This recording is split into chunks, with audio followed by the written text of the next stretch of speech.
Hey guys, welcome to the Massive Iron Channel. I'm Steve Shaw. In this video, I'm going to talk about my 4-set protocol for building up your squats and your bench press. Before I get into this topic, if you have any questions or comments, drop them down below. The best topic ideas I turn into videos just like this. All right, I'm going to give you a little peek under the hood. This is a protocol that I advise for a lot of my clients, and I don't always get the time to explain to them why I'm doing this.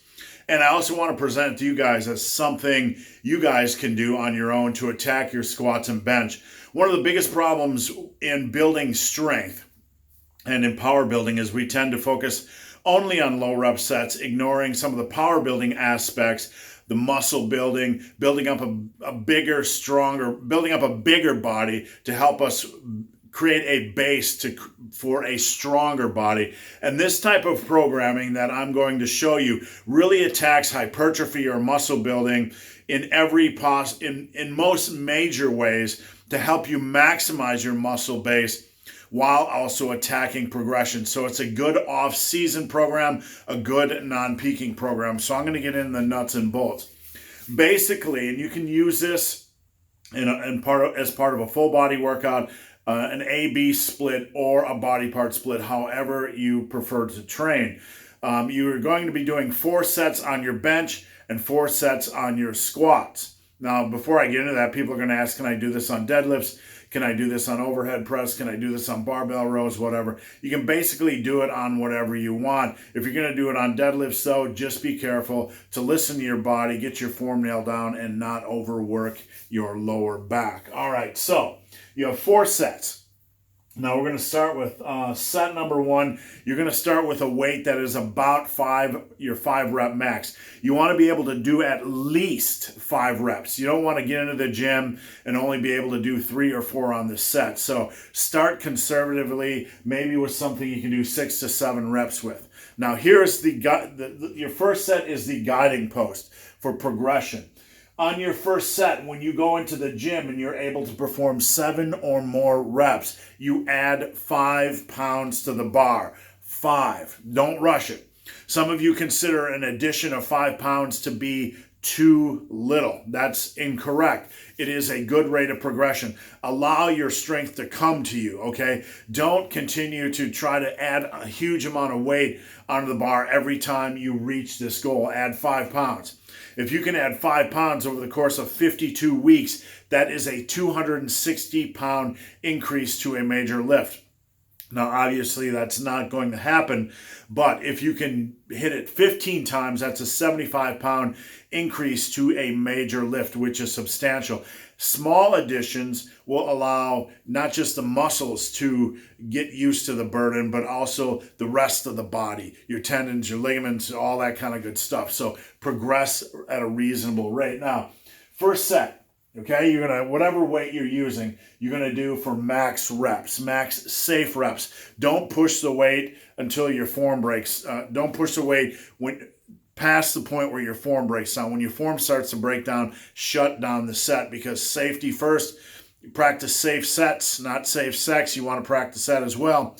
But we don't want to get ourselves injured, because when you're injured, obviously you can't train. Now, the sets after the first set, you're going to drop the weight by 7.5% each time, and you're going to perform that for max safe reps. So if you're at set 1 is 200 pounds, dropping at 7.5% would be dropping at 15 pounds. So it would be 200 by max reps, 185 by max reps, 170 by max reps, and 155 by max reps. So each time you're dropping it by 7.5%. That's it. So that's the entire program for squats and bench. Now, what are the benefits? Okay. Well, I will say one of the goals here is to get this last set up above 15 reps to build some strength endurance, because that's one thing folks really lack when it comes to the squat or bench press. This looks simple on paper, but it's going to be extremely challenging, and you're going to get a lot of benefits from it. So I'm going to explain why I set it up like I did and what the specific benefits are. The first benefit is rep variety. We all know at about 85% of your 1 rep max, the body tends to recruit a maximal amount of muscle fibers for that set. It's your body saying, holy crap, this is a heavy weight. It calls into play a maximal amount of muscle fibers. So you get that benefit from the low rep set.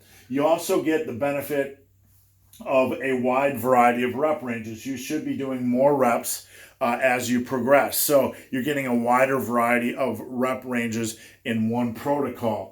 Another benefit is you're taking sets to the limit, and this is something that isn't talked about much, and it's something Arnold Schwarzenegger was big on. He kind of knew what he was doing, even though he just kind of made it up, but it makes sense. The further into a set you go, the closer to failure you get, the more muscle fibers you are recruiting. If you're doing an 8-rep set, the first couple reps are going to feel easy, okay? But as you fatigue, the body is going to call into play more and more muscle fibers to help you manage that fatigue with this weight you're pushing, pressing, or squatting. And this has a benefit because the more muscle fibers you're recruiting, the more you're encouraging the hypertrophy process. You're really challenging your body. If you were to stop 2 to 3 reps short of this, you wouldn't be getting the same benefit. So there is a lot of good benefit when it comes to hypertrophy and strength training to push sets to the limit. Now, I'm not telling you to train to failure. I do not believe in training to failure. It is not needed or required and is generally inherently dangerous for many lifts, not all. But it's not needed. You need to stop a set when you feel like you're going to fail on the next rep or when your form starts to break down. Now, another benefit is you're getting in some volume. You're doing 4 sets of increasing reps, hopefully increasing reps on each set. So you're getting in some training volume, which is good for the hypertrophy process. Strength endurance. You're getting in some strength endurance. You're going to get more and more fatigued with each set, but with each additional set, you want to try to, hopefully you can push it for more reps. This last set, when I'm doing it, generally I'm pushing it for 15, hopefully 18, hopefully 20 reps once I'm fatigued. One of the issues with a lot of the more minimal type of training routines is they're not getting enough volume. They're not really creating any platform of strength endurance. And this increase in workload will help you with future strength gains, and it will certainly help you build muscle. Also, you have a defined progression approach. When you go up on that first set, when you hit that measuring stick, what you're aiming for, the rest of these sets go up in weight. So with each little bump, it's getting harder and harder every week.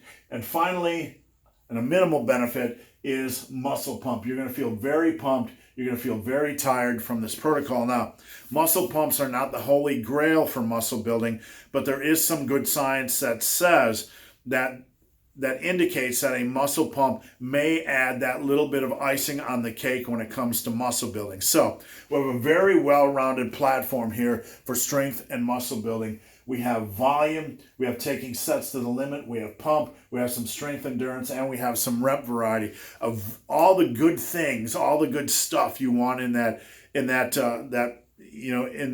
when you're trying to build a good muscle building program. All those good things are built into these 4 sets. Now, is this the best way? No, but it is a good and reasonable way if you guys want a good off-season program and want to attack your bench and your squat or some other lifts with more than the typical boring ass programs that are out there.